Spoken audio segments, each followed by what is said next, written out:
Um viver diante de Deus, um chamado para pais e filhos.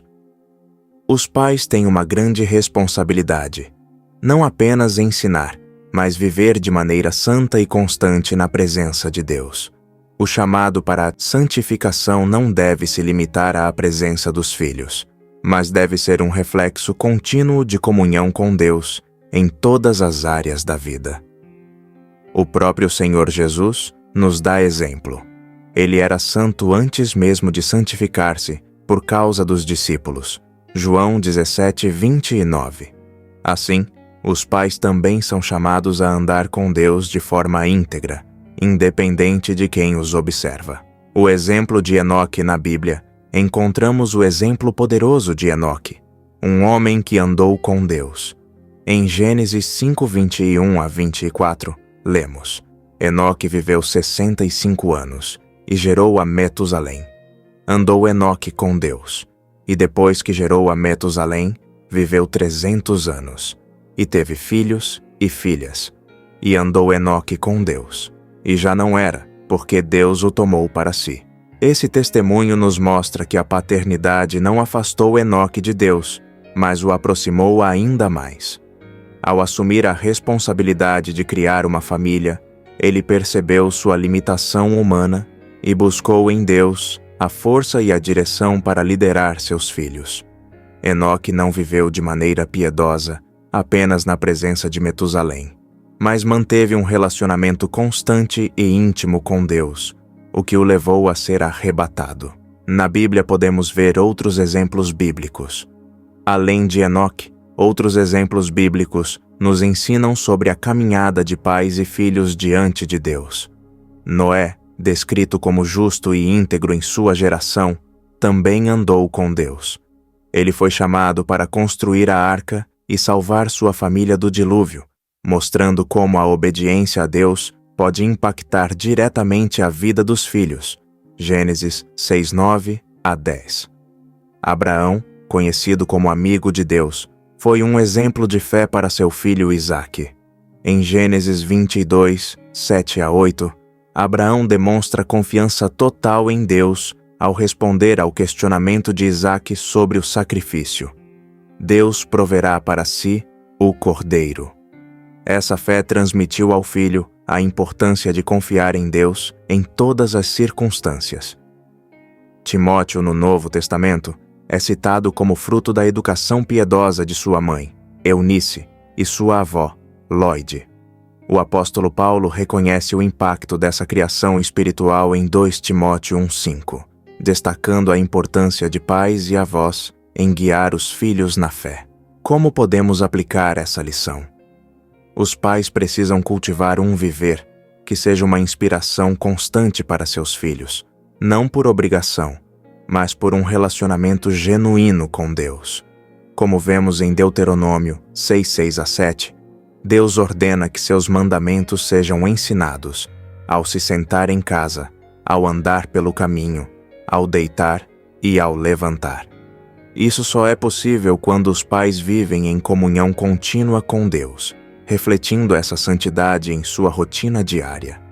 Oremos a Deus, o único capaz de fazer essa obra em cada um de nós.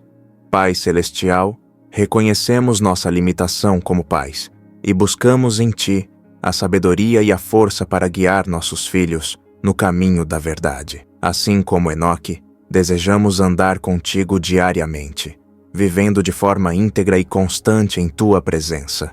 Que nossos filhos vejam em nós um testemunho genuíno de fé e obediência. Ajuda-nos a ensinar com palavras e ações, sendo luz em nosso lar. Conduze-nos, Senhor, a uma comunhão mais profunda contigo, para que Tu sejas o centro de nossa família. Pai, agradecemos por esse tempo junto a Ti. Avança em nossas vidas e viver. Eis-nos aqui. Seja feita a Tua vontade.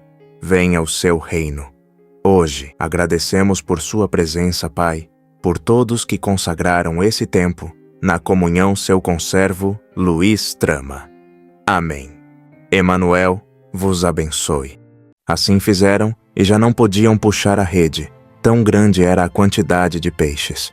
Aquele discípulo a quem Jesus amava disse a Pedro: "É o Senhor." João 21.6, 7. Amados irmãos, a leitura de João 21:6-7 nos transporta a um momento singular e profundo entre Jesus e seus discípulos. A cena é carregada de significado. Os discípulos, pescadores experientes, haviam passado uma noite inteira sem pescar nada. Porém, ao seguirem a instrução de Jesus e lançarem a rede do lado direito do barco, suas redes ficaram tão cheias que mal podiam puxá-las. Foi neste momento que João reconheceu: "É o Senhor." Aqui, percebemos algo poderoso. Os discípulos só reconheceram Jesus pelo impacto do que ele fez, não por sua aparência ou voz. Este texto nos ensina que o encontro com o Cristo ressurreto transcende as percepções humanas. Ele é reconhecido espiritualmente por suas obras e pela fé que ele nos concede. Há algo a se destacar. Mesmo vivendo ao lado de Jesus, vendo seus milagres e ouvindo suas palavras, os discípulos não o identificaram de imediato. Isso ilustra como, muitas vezes, em nossas próprias vidas, podemos falhar em reconhecer a presença de Jesus nos momentos cotidianos. Porém, assim como João, quando abrimos os olhos espirituais, percebemos que ele esteve conosco o tempo todo. No Antigo Testamento, vemos uma situação semelhante na vida de Elias, quando Deus se revela no silêncio e não em manifestações grandiosas. 1 Reis 19:11, 13. Da mesma forma, os discípulos não reconhecem Jesus pela aparência física ou voz, mas pela obra que ele realiza, a rede cheia de peixes. No Novo Testamento, Tomé também teve dificuldade de reconhecer Jesus, precisando tocar suas feridas para crer. João 20:24, 29. Ambos os exemplos nos mostram que o reconhecimento de Deus exige mais do que nossos sentidos físicos, exige fé e sensibilidade espiritual. Vamos explorar alguns versículos do Evangelho que reforçam esta mensagem. Mateus 11, 28. Vinde a mim, todos os que estáis cansados e sobrecarregados, e eu vos aliviarei. Este convite de Jesus nos mostra que sua presença é reconhecida quando nos aproximamos dele, mesmo em meio ao cansaço ou dúvidas. João 10:27. As minhas ovelhas ouvem a minha voz, eu as conheço, e elas me seguem. Este versículo reforça que reconhecer Jesus exige intimidade espiritual, algo que vai além dos sentidos físicos. João 14:26. Mas o Consolador, o Espírito Santo, a quem o Pai enviará em meu nome, esse vos ensinará todas as coisas e vos fará lembrar de tudo o que vos tenho dito.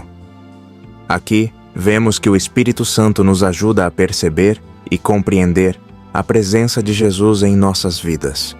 Podemos observar nos versículos em conjunto com a passagem de João 21.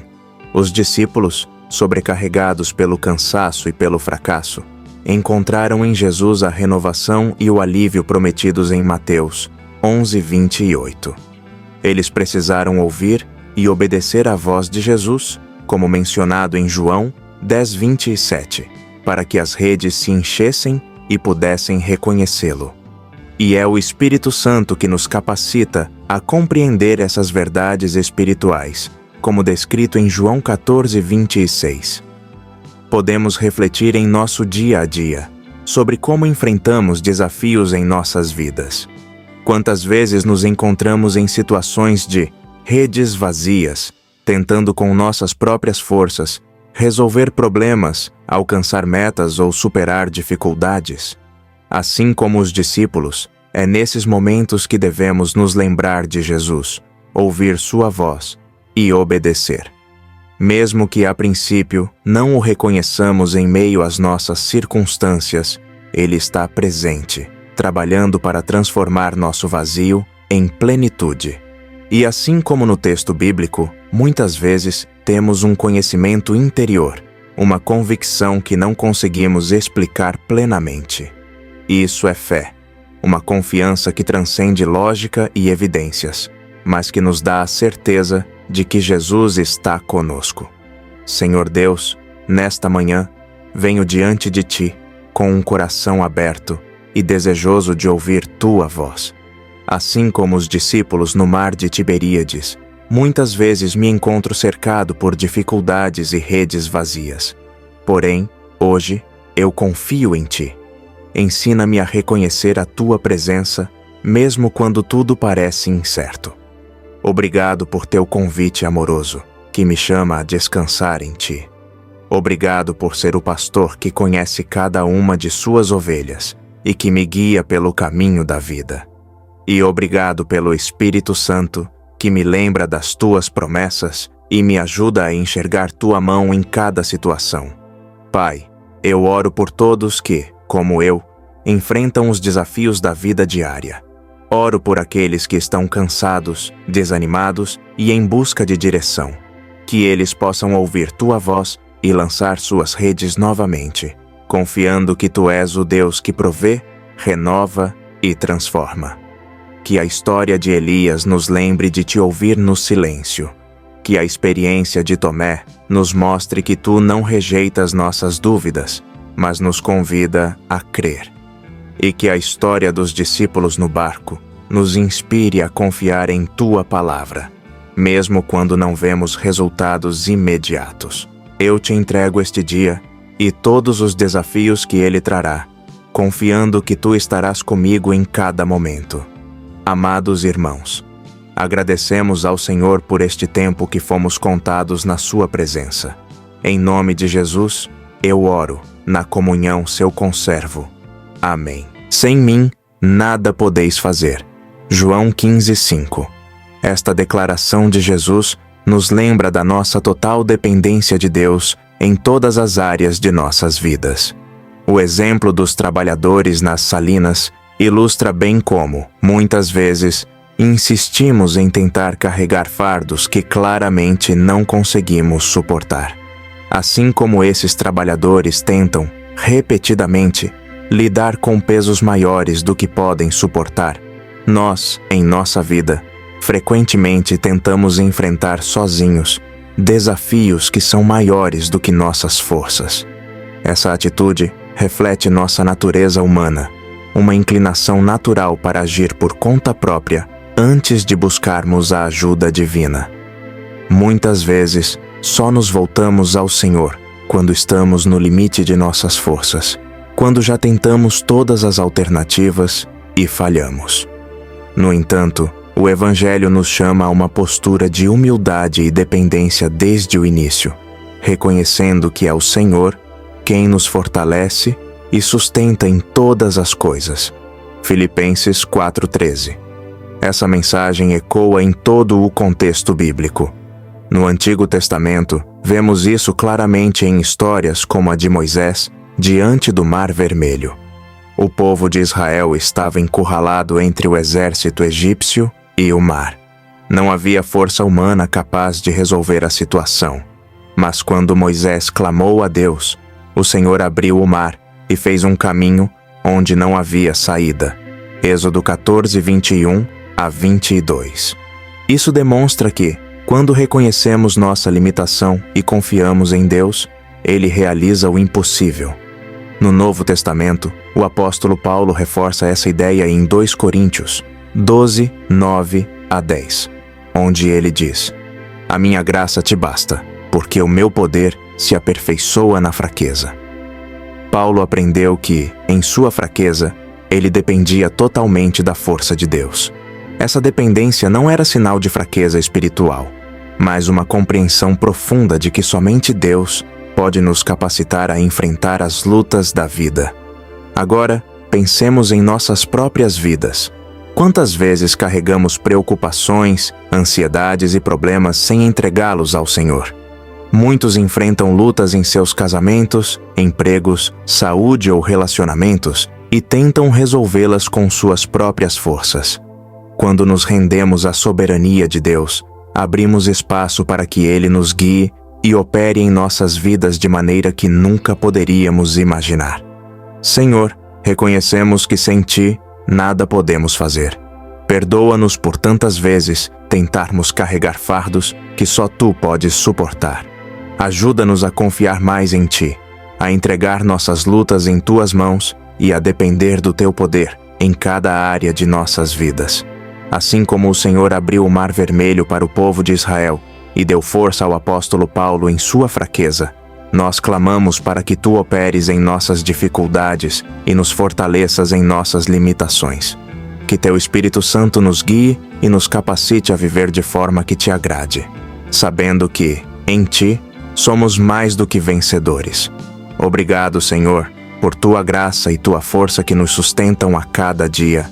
Em nome de Jesus, amém. O exemplo de Moisés e Paulo nos ensina que a verdadeira força vem da dependência de Deus. Não se trata do quanto conseguimos carregar, mas de quem carregamos conosco. Que possamos viver esta verdade hoje e sempre, confiando plenamente no Senhor. A oração e a leitura da palavra é o nosso revestimento e fortalecimento espiritual. Amados irmãos, agradecemos por esse tempo que fomos contados na presença do Senhor. Senhor, capacita-nos, se propício a nós, aos Seus escolhidos, ao Seu povo e a todos os que Te buscam de todo o coração. Jeremias 29, 13. Amém. Aos pais e filhos em amor. Unidade na família. Havia um casal cristão, já avançado em idade, que enfrentava sérias dificuldades na educação de seus filhos por causa da falta de unidade. Embora ambos fossem dedicados, cada um tinha opiniões e abordagens diferentes sobre como criar seus filhos. Isso resultava em um lar dividido, onde os filhos rapidamente aprenderam a explorar as diferenças entre o pai e a mãe. Por exemplo, se um deles queria fazer algo, consultava apenas o pai ou a mãe que fosse mais permissivo.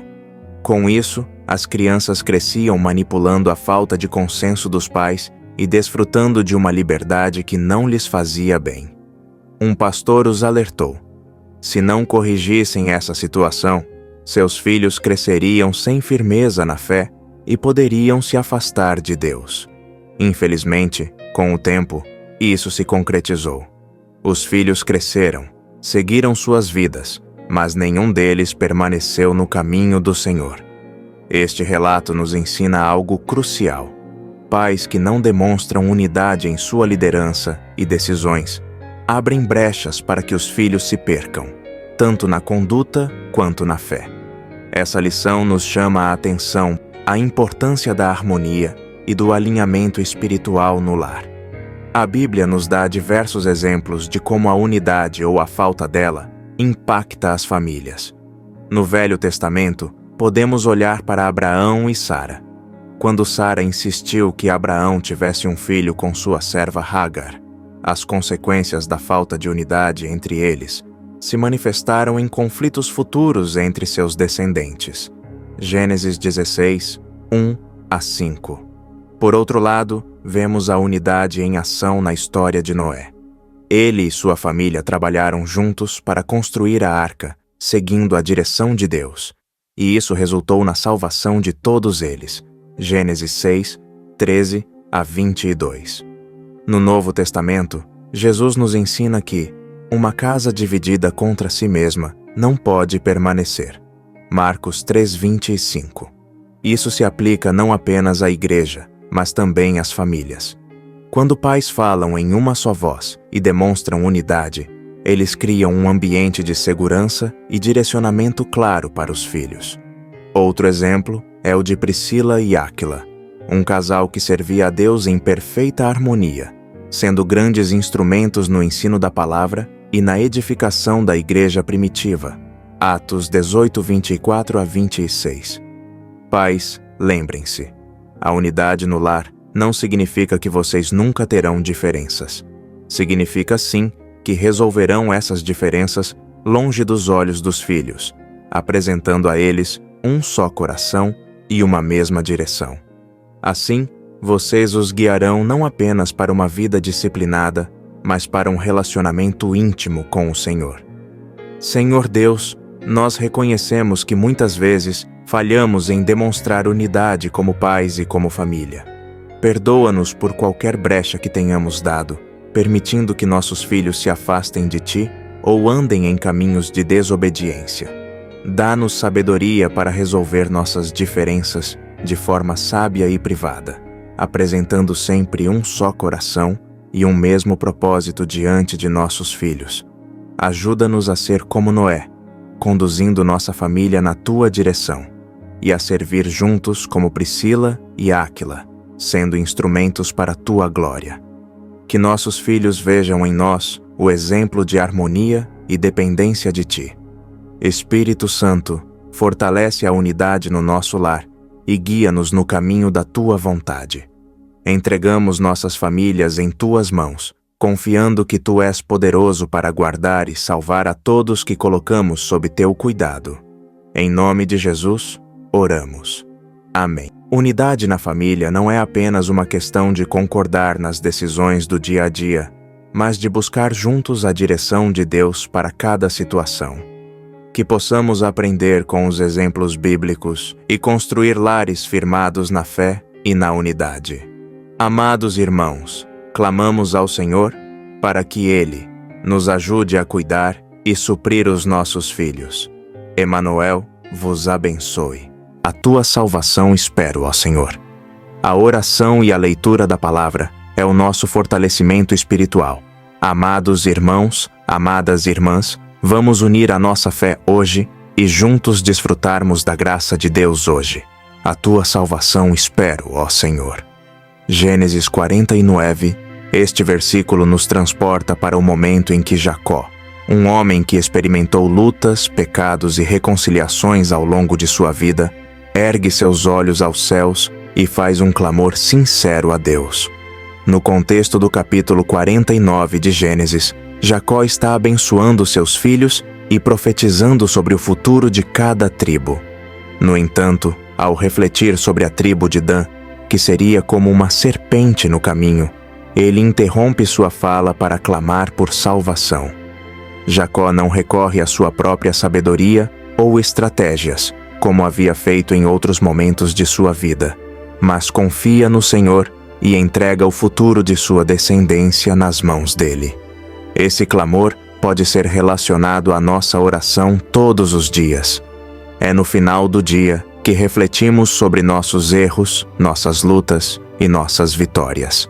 Assim como Jacó reconheceu que só Deus poderia trazer a salvação, somos chamados a encerrar nossos dias em total dependência do Senhor, entregando nossas preocupações e reconhecendo que, sem Ele, não podemos avançar. A oração de hoje também é um convite à confiança e à entrega, como vemos no Salmo 4:8. Em paz também me deitarei e dormirei, porque só Tu, Senhor, me fazes habitar em segurança. Este versículo nos lembra que, mesmo em meio às adversidades e incertezas, podemos descansar confiantes na proteção divina. No Novo Testamento, Jesus nos ensina a lançar sobre Ele todas as nossas ansiedades, pois Ele cuida de nós. 1 Pedro 5:7. Outro exemplo é encontrado em Êxodo 33:14, quando Deus promete a Moisés: "A minha presença irá contigo, e eu te darei descanso." Esse descanso não é apenas físico, mas espiritual, um alívio que vem ao confiarmos na presença constante de Deus em nossas vidas, tanto durante o dia quanto à noite. Na prática, muitas vezes nos deparamos com situações difíceis, como preocupações financeiras, conflitos familiares ou incertezas sobre o futuro. A oração de hoje é um momento especial para entregar tudo isso ao Senhor, reconhecendo que, enquanto dormimos, Ele trabalha em nosso favor. Assim como Jacó clamou por salvação, somos convidados a clamar por paz, direção e renovação enquanto descansamos. Um personagem bíblico que alcançou êxito nesse tipo de entrega foi o rei Davi. Mesmo em tempos de perseguição e medo, ele depositava sua confiança em Deus durante o dia todo e ao cair da noite. No Salmo 63:6, ele declara: Quando me lembro de ti no meu leito, medito em ti nas vigílias da noite. Essa atitude de meditar na grandeza de Deus durante a noite o ajudava a enfrentar as dificuldades do dia seguinte com coragem e fé. À luz da oração de hoje, entendemos que ela é um ato de rendição e confiança. O Salmo 127, 2 nos lembra: Inútil vos será levantar de madrugada, repousar tarde, comer o pão de dores, pois assim dá ele aos seus amados o sono. Deus deseja que confiemos nele, a ponto de repousarmos tranquilamente, sabendo que ele cuida de cada detalhe. Senhor Deus, ao final deste dia, venho à tua presença para entregar tudo o que vivi. Assim como Jacó clamou por tua salvação, eu clamo por tua intervenção nas áreas em que não tenho controle. Obrigado, Senhor, porque tu és a minha segurança, e, em ti, posso deitar-me em paz e descansar. Salmo 4, 8. Pai, entrego a ti minhas preocupações e ansiedades, confiando que tu cuidas de mim. 1 Pedro 5, 7. Assim como prometeste a Moisés, peço que tua presença esteja comigo e que me concedas descanso, tanto físico quanto espiritual. Êxodo 33, 14. Ajuda-me a lembrar, como Davi, de meditar em ti mesmo nas vigílias da noite, encontrando consolo e força na tua palavra. Salmo 63, 6. Senhor, renova minhas forças enquanto durmo, preparando-me para os desafios que virão.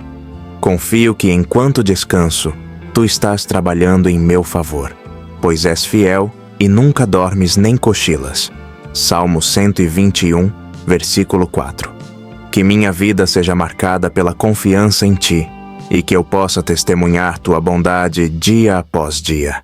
Agradeço porque em ti posso repousar com a certeza de que o amanhã está seguro nas tuas mãos.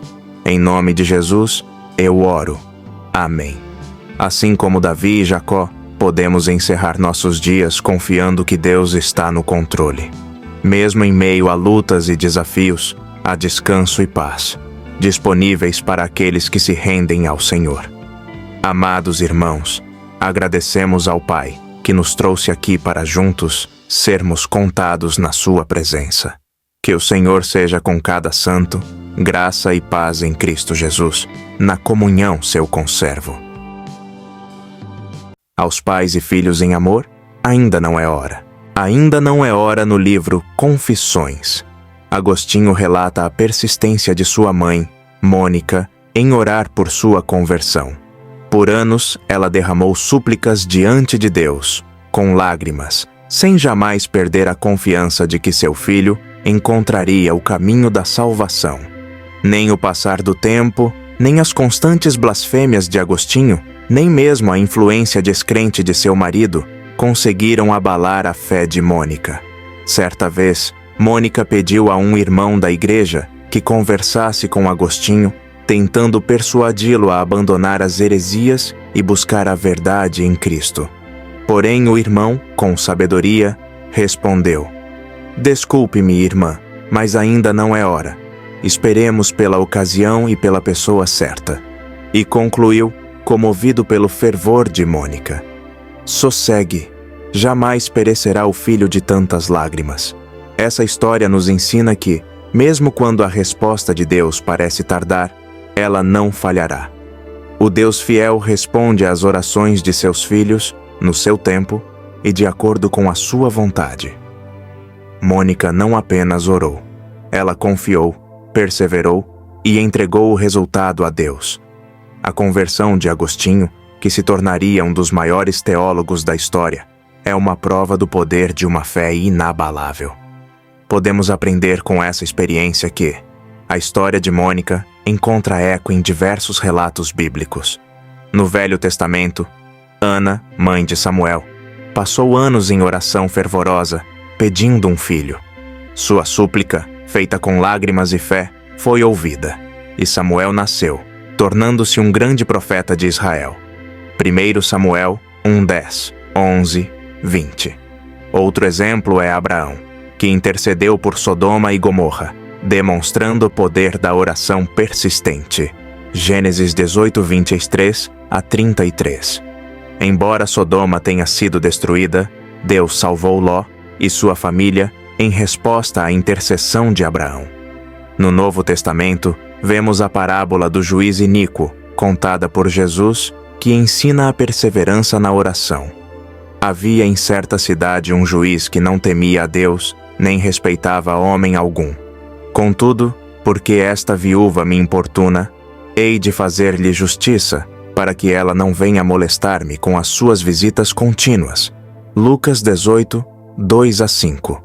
Assim como Mônica, a viúva persistiu e recebeu sua resposta. Também podemos lembrar a promessa de Jesus: pedi e dar-se-vos-á, buscai e achareis, batei e abrir-se-vos-á. Mateus 7:7. Esses exemplos reforçam que Deus ouve nossas orações e age no tempo certo. Cabe a nós confiar e perseverar, mesmo diante de desafios. Como pais devemos atentar, somos chamados a orar por nossos filhos e a confiar que Deus cuidará deles. No entanto, é importante lembrar que a espera pode ser parte do processo divino de crescimento, tanto para os filhos quanto para nós. Se negligenciarmos a oração ou perdermos a confiança, corremos o risco de limitar o que Deus pode realizar em nossas famílias.